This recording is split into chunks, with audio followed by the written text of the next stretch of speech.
kan tinggal 2. Tinggal 2, iya. Elit politik. Aduh, paling saya benci.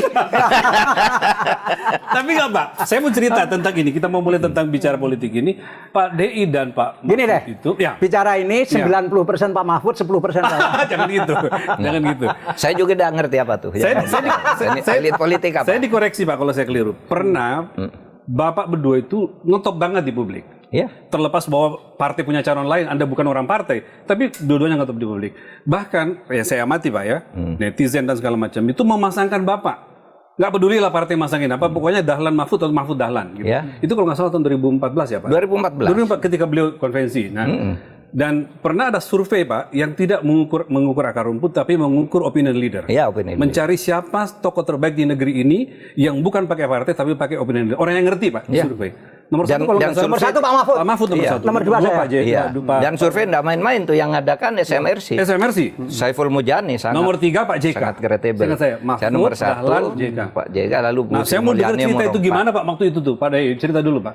Sepanjang yang saya dengar, si lembaga survei itu mendapat pesanan agar melakukan survei kepada yang respondennya terbatas tapi luas. Terbatas pada harus doktor, profesor doktor, 200 orang.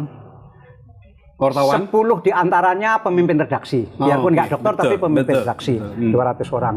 Kenapa? Sepanjang yang saya dengar, karena yang akan dicari ini adalah orang yang bisa membuat negara ini maju. Kelemahan dari demokrasi adalah yang terpilih belum tentu yang mampu. Bisa saja yang terpilih adalah yang populer. Kemudian yang populer belum tentu mampu, yang mampu belum tentu populer. Dan kecenderungannya yang mampu ini tidak populer. Karena mungkin agak anti populis dan seterusnya begitu. Sehingga dicari siapa yang mampu.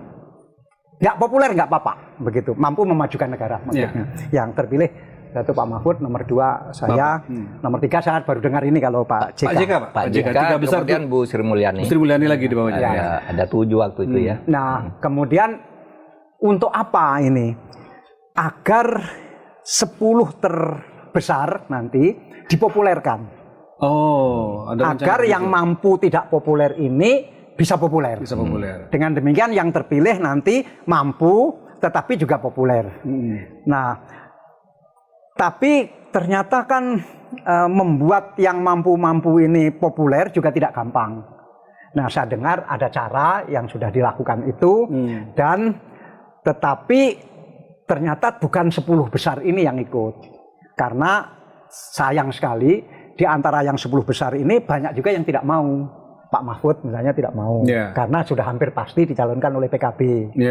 Misalnya Bu Sri Mulyani nggak mau, misalnya Pak JK juga nggak mau.